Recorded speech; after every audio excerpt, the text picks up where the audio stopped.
opportunities. But if we don't step up and create this environment for our kids, then we are going to lose it. Kuna watu wanaogopa. We have to speak our mind because the youth are the majority. The Gen Zs and the millennials are the majority, 75%. That is like almost 30 million to 40 million, 30 to 35 million people. These are young people who have the energy, charisma, they have gone to school, they know what they need, and we need to step up. Huyu jamaa hawezi enda kwa conference today and what is naming is just bullshit. Anaturudishia huyu mama, huyu msichana hata hajui kujieleza. This lady for environment, I don't know his name, is it Tunai or something? I don't even like remembering her. Environment, a lady who has done zero. Then you go back to this other guy, the new person, but who was a deputy to the guy who has been fired, Mashogu. Deputy wake ndiye anakuja kukua education CS. Does William really care? Education has gone down. Watu wameacha shule, watoto hawasomi. The cabinet secretary has been the most useless fellow that we had, this Mashogu. Then they go and bring his deputy. What if Mashogu is going to be the PS? Who knows? Now, when you fire Murkomen or you don't bring Murkomen back, you have already brought this cartel called Chirichiri. Chirichiri. Huyu jamaa katika hii serikali ya William Ruto na Uhuru Kenyatta has been a cartel for William Ruto. Now he's on the table, moved from energy to transport. This is where now they're going to steal our resources, our tax, and William Ruto doesn't care. Ruto does not care anybody. He speaks so eloquently. He seems like he's caring. But people say, and it is true, if you follow up this guy, when he gives you something, he must gap for it. So he gives you a ministry, but allocates you resources, he comes for those resources. Then pretends that we are doing ABCD. As young people, we need to step up. We need to first amalize. Atamaliza maybe kesho.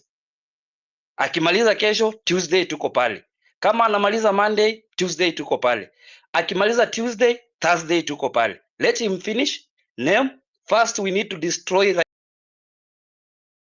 Odinga because he has joined a government that we have been fighting, a government that doesn't care. He has been given his goodies, and he has hired some few guys to start now going to destabilize our movement.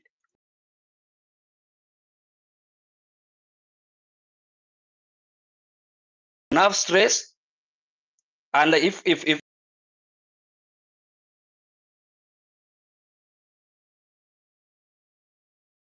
many young people who has trusted him that he's going to stand with us, he has already been pocketed, and William Ruto is very happy. That's what he has done. Number 3, tribalism. Ukiangalia hata hiyo cabinet vile imekuwa named, and this is where now young people are just trying to correct what this guy is doing. Ana name cabinet na anaogopa kwa sababu ndi majamu alimsaidia. Unaangalia Kashago amesimama pale, amesema wewe maybe nipe yangu 3 4, amechukua their friends. But when you go to Central, I walk chaos happening with the young people from Central. They're helpless. There's nothing happening in Central. Young people have gone to hidings. They're taking a lot of changa, and their leaders don't care. They're doing deals. Few young politicians whom we feel like they could have been protected, these generations who have joined politics, but again, they have gone into doing deals with the old guys. I come from Bungoma. There's this guy called Didmas Baras. Ni jamaa ambaye, if you look at him, he's still very young. But he doesn't represent the majority of the youth in representation. Look, within 8 years, if you want to know that these people are still, he has done so many things.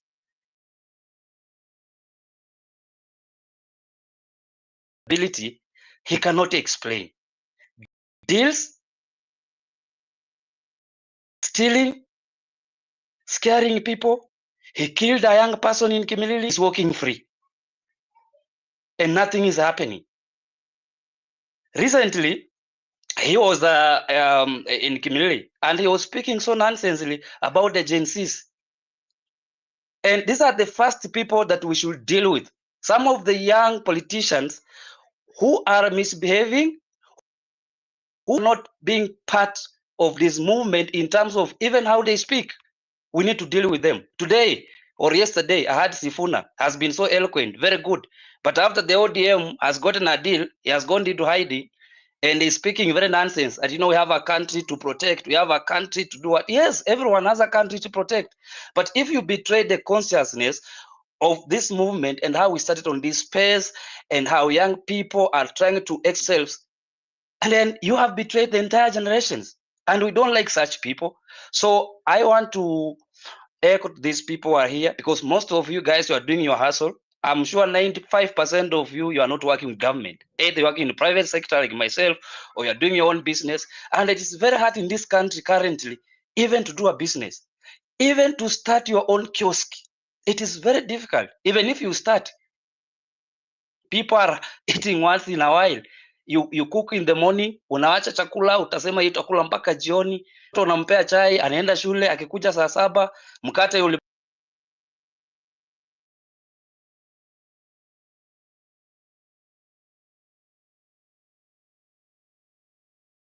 Have we lost Richard? Ama ni mimi tu peke yangu simsikii? Maybe asimsikii. If you are in the request panel, kindly cancel your request and request again. I can't really see any request on my side. Yeah. So tafadhali, because Edgar had an issue with the mic and he has been able to refresh the space. So kama ulikuwa request the mic, just cancel and you request again to Edgar aweze kuona your mics, because Edgar is not able to see any mics. Meanwhile, Dani, I think you can talk, tukingoja achie. So tunangoja chai ya Chirchir. Now alituibia. So thank you so much, Kenya Daima and Edgar. First of all, let me start by saying I am very ready for Tuesday. Very ready for Tuesday. Whatever. Actually, today I'm so disappointed because the reappointment, Ruto, in short, Ruto alikuwa anatuchezea. Akasa cabinet secretaries wote, then akareappoint 6 of them. So in short, nini alikuwa anafanya? Ni kutupima alikuwa anatupima. It is that notion of garbage out, garbage in. You remove this garbage outside that ni chafu. Unakaa kidogo unafikiria tena unasema, oh, wacha tu nirudisha, I still need this, that around me. And by the way, with Chirchir is the most corrupt person in Ruto's cabinet. But kitu anafanya is rewarding his people. That is what he is doing. And he keeps on doing that day in, day out. Na kutupima, kutuona ni kama sisi ni mafala. Like we cannot do anything about it. So as for me, yesterday there's a space I was speaking jana ya K24 TV, and I said this. Actually, whatever we are fighting for, see ati we want the government to employ all of us. Tuko wengi sana. Tuko wengi for real. But now the problem comes in that the playing field is not levelized. Personally, mimi nafanya biashara. Yes, nilienda shule nikasoma nikagraduate, but ever since I graduated, I've never found a job. I've been applying, so nika-resort kusema instead of being idle, let me do business. But then that business, when you are trying to do it, unapata KRA wako on your neck. You have to file returns. Bado umelipa Nairobi City County for the permit. Bado makanjo wanakufuata. You're supposed to pay for fire. All these things. At the same time, keep in mind customers wako. Because of the economy, inflation imekuwa high. Now the economy, I perform poa. So, like, biz pia haiko poa. Because you are like, whatever you are doing, customer, people when wanapata do, atalipa school fees, atalipa rent, ama atakuja kununua whatever you are selling. So like imekuwa ngumu kabisa. So for me personally, I was fighting. I've been going to the street fighting so that at least the playing field equal levelized. At least so that some of us wenye tuna hustle, at least vitu zikuwe poa kiasi. So that at least hiyo do ikue. As in cash flow haiko kabisa. Cash flow imekuwa mbaya kabisa. That is why we keep fighting day in, day out. Of course, tuna fight pia for jobs so that at least people were employed on terms of merit. Because Kenya imekuwa like hii corruption ama hii nepotism inaanzia huko juu ama hii favoritism inaanzia huko juu. Ruto anapoint CS wao na ma-PS wake au anapoint watu wao wenye wanapoint watu wao wenye wanapoint watu wao. At the end of the day, sisi wenye hatuna watu wetu kwa gava, we end up suffering. So na tukitry at least hizi hustle zingine unapata inakuwa ngumu, inakuwa difficult. Wenye wana hawk kwa njia vitu zao zinaharibiwa, like smokies and the eggs and all of that inaharibika. So really personally I can say that for me I won't get tired because I'm doing this for myself, my family, my children. I'm doing all this for them. That is why I'm not going to get tired in this fight. And something else about dialogue. Mimi, okay, nani ajui Raila? Hii Kanan Raila alianza kutupeleka mwaka gani? Hatujaifika. Who doesn't know Raila? Tumekuwa tukienda Kanan hatufiki. Raila is self-centered. That is why tumekuwa tukiona after elections, kuna kwa na hizi mariots. Once ameitwa kwa table to negotiate ni hivyo. Amepotea hivyo. Tunachiwa njiani hiyo Kanan hatufiki. So really, maybe by then let me just say that I'm not shocked. Rather, I'm not shocked. Neither am I surprised that he agreed to go for dialogue. He's fighting for himself. Ni tumbo karai, these people, all of them are just gluttonous. Ni self-interest. Because anajua, akipata watu wake waekwe kwa cabinet, those people are going to pay him. That is how this thing works. They pay him, or rather even they pay Ruto, and then hizi pesa zinapotea, they eat the money together. So really, I don't think it's time for us to back down. Keeping in mind of our fallen heroes, most of our friends, siblings, sisters, brothers have been killed in this revolution. So I don't really think that if we back down now, all of that is just going to be inaenda kukua wasted. And not forgetting, we are dealing with a narcissist. Ruto is just a very, very big narcissist. Still abductions are going on. Still people are being abducted. So atujui hata sisi wenye tunatweet huku kwa space ama wenye tunaongea, they're just in these spaces. NIS wako hapa, DCI wako hapa wanaangalia. Nani anaongea vibaya sana? Nani anasema Ruto must go? Kesho atakukujia kwa nyumba, you know? So it is still, I think we are in an era where we chose Moi in a different cloth, you know, because Ruto actually is Moi. We are just living in another era of Moi, where even the court orders are not being followed. Tunatumiwa mpaka ma KDF wakati wa protest. Are we terrorists really in our own country? Tunatumiwa KDF. How? Why? Not forgetting IDs, apply ID. Siku hizo ukiapply ID inakuja na expiry date. You want to tell me that after those 10 years we are going to stop to be Kenyans? Ama really, what is going to happen? Because I don't really understand why IDs have expiry date. I think history ID we should push it kabisa. We should push mambo ya ID kabisa. We should push for mambo ya ID, mambo ya expiry date ya ID tolewe. Actually applying for ID should be free. Siku hizo ukiapply ID unalipa. Ukipoteza ID unalipa 2K. Ukienda kuapply ID fresh, like sasa umefika 18 years, still you pay. Like which country are we living in? Mimi hata nilikuwa na expect hata passport unafaa tupewe free. But see, a few months ago pesa ya passport iliongezwa. We kept quiet. We didn't complain, we didn't talk about it. From 6,000 I think to 9,000 and something.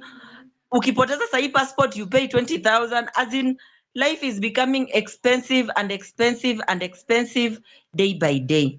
So for me, when we say we occupy the airport, I believe and strongly agree. What has happened? Am I the only one who is not hearing? the conversation. No, Marvin kindly nini, because everyone I believe everyone is anasikia Dani, na kama uko kwa listeners tupe 200 kama you can hear Dani, alafu Dani make it quick ndo nipeane mics kadhaa. All right. As for me, I should say that we should keep the fight going. We should keep the fire burning. We shouldn't relent. We shouldn't get tired. Remember, when we lose our fear, they lose their power. So time ikifika August, we should start recalling the MPs, because I understand they can be recalled after 2 years in the office. Also, lawyers in the house, please, mutusaidie kuunderstand hizi vitu sana. Nyinyi ndio mmeelewa hii mambo ya law sana. So whenever tunahitaji kuchanuliwa, kindly you comb us thoroughly, so that at least tukue combed, tukue informed, so that when we are advocating and making noise and calling these leaders out, at least we have the points, we are saying what is valid. So kindly, also lawyers in the house, I will like to request you to continue with the advocacy, to continue with the teaching us, to continue with the civic education, because the more we get knowledgeable or educated, the more we continue to stay vigilant, the more we instill fear in them, na hatutachoka. Thank you so much. Let me mute so that at least somebody else can speak. Thank you. Okay, thank you. You've highlighted on a very important issue. We are asking for systems that can work. We're asking for people with integrity to be in the government, and that is something clearly. That's something Ruto imemshinda kabisa. We've seen that. We've seen all the vomit yenye amefanya.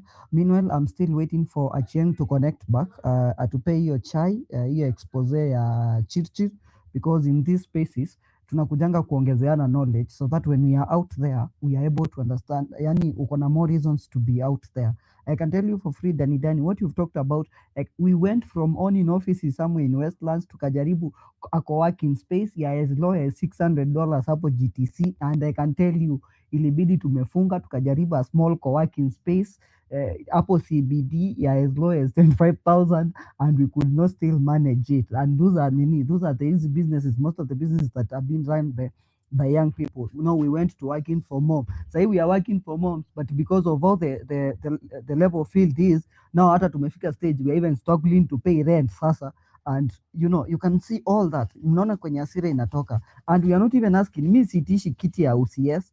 That's why I am only asking for systems that are working. That's what I'm asking for. I'm asking for the government to have people with integrity, not people who are stealing the little that is there. Meanwhile, let me allow the guy called Marvin Naonge, then I will continue with the rest of the mics. Thank you.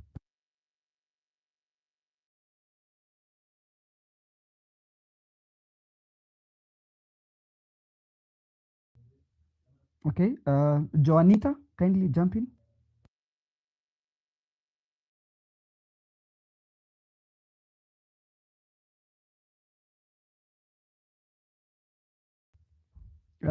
Johnny, unanisikia? Yes, can you hear Johnny me? Nalo. Yes, can you hear me?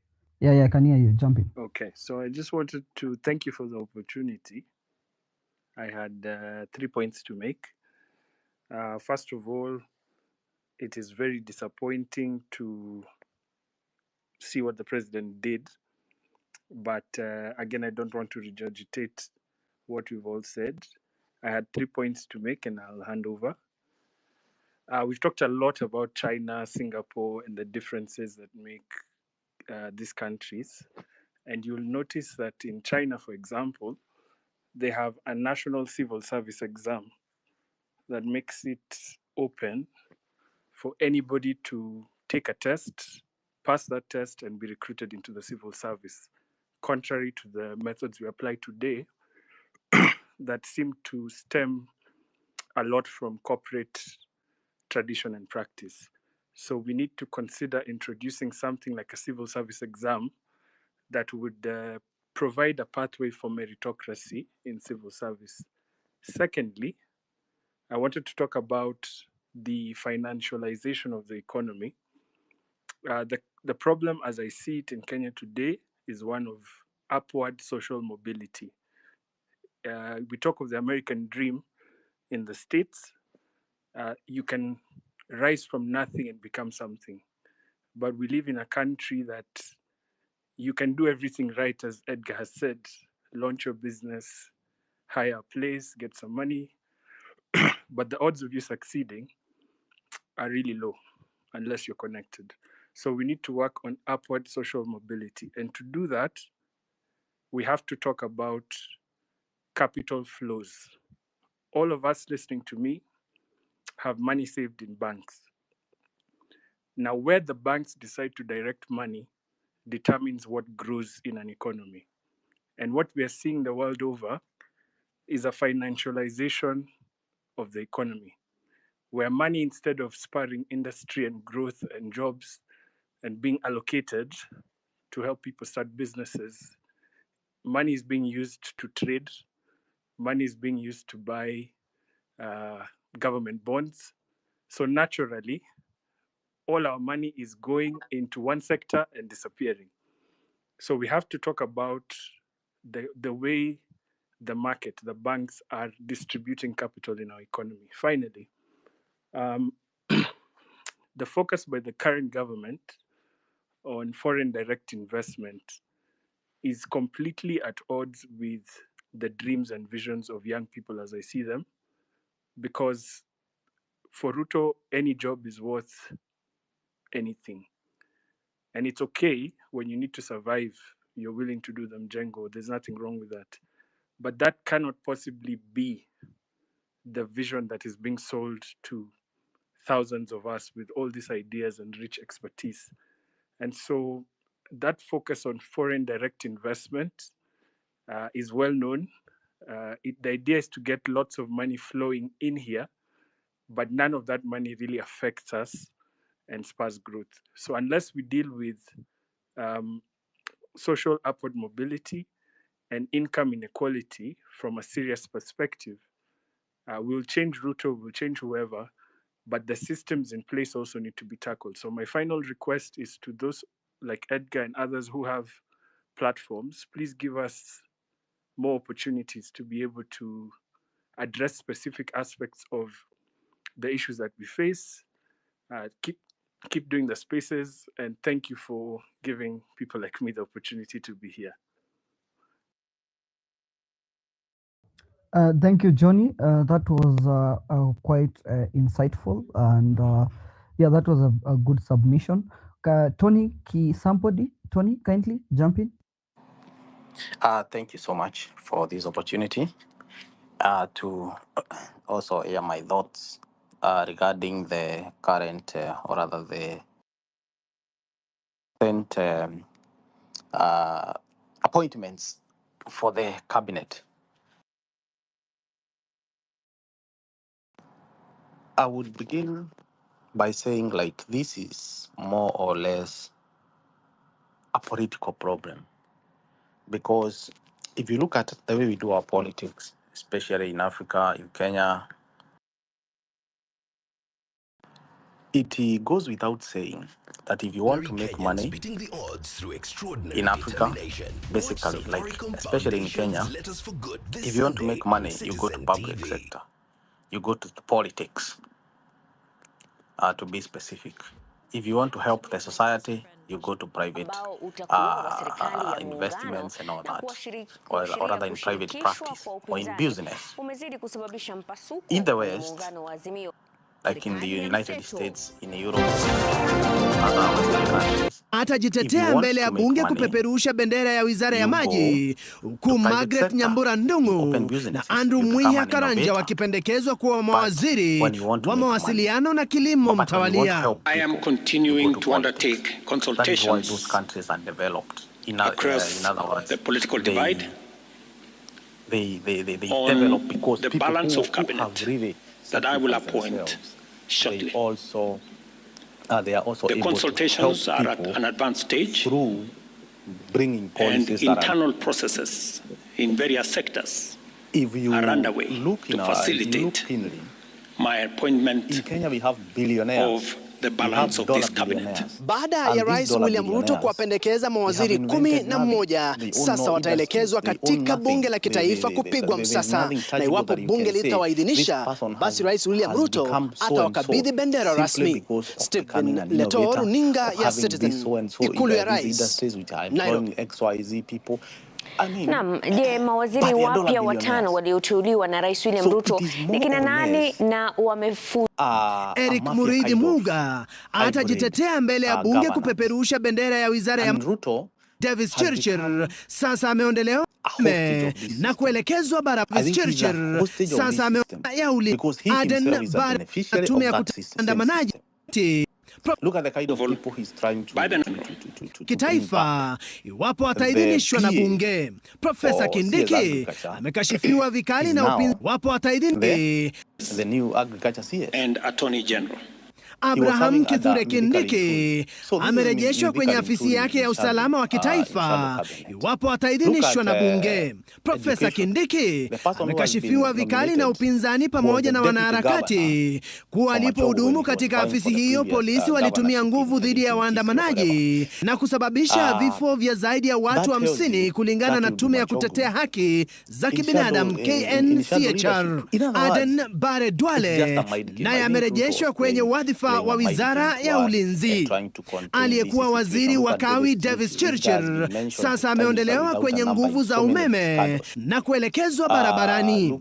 Rais Ruto amempendekeza kushikilia wizara ya barabara iliyokuwa chini ya Kipchumba Murkomen. Rais Ruto ataendelea kupanda miti na Roslinda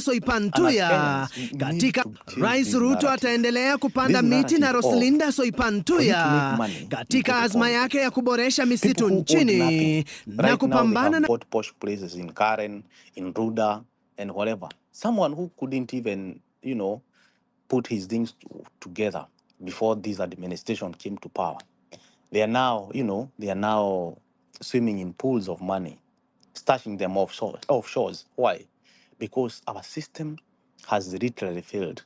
And when Gen Zs are calling for a total shift in leadership, I guess this is the pivot point where we are saying we need a paradigm shift of our way of governance, because there's no way that if you want to make money, you go to politics.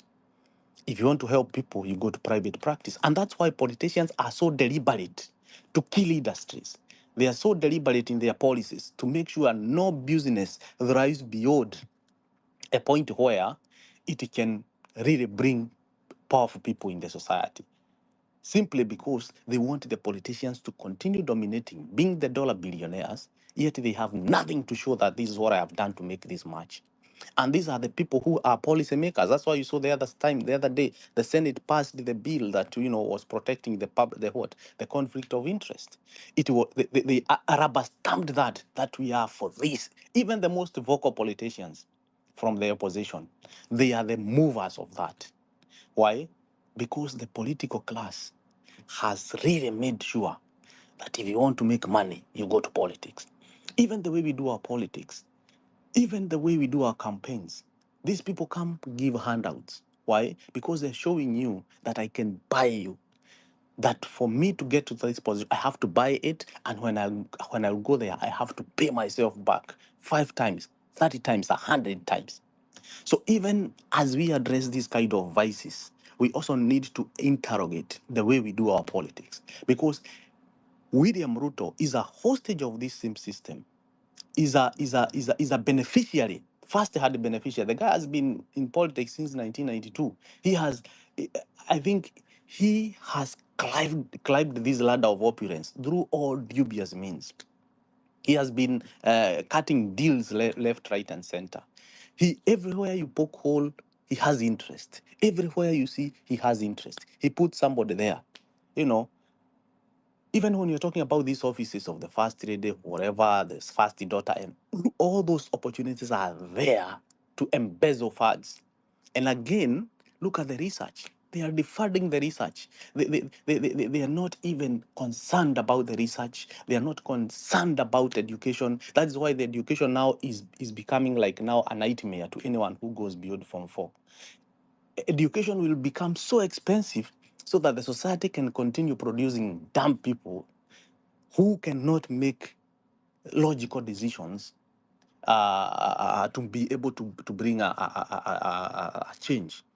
This is so intentional because it is like that so that the political class can continue. So an overhaul of this system is very important, right from the policy level, right from the way we do our politics, right from the way we follow these people. We need to have a total paradigm shift. And even if this war will not be won today or tomorrow, it must be consistent. It must be the more we repeat these things, even in social media, in prayer, in podcasts, in news, in everything, the more we continue hammering this agenda, the more we continue calling for a morally upright society, the more we continue calling for accountable leadership, the more we are going to get there. Because the change will not begin with anybody else. The change will begin with us. And it will begin with the way we do our politics. For anyone who has ever vied, for a political post, I have ever been there. You realize you spend a lot of money, hard-earned money, you spend a lot of it, but even the people you are talking to, even your peers who have gone to the highest levels of education, these people don't listen to you. They end up electing these goons and mafias and corrupt people. You see, because the society we also have a moral problem. We also have a problem that we need to address within ourselves.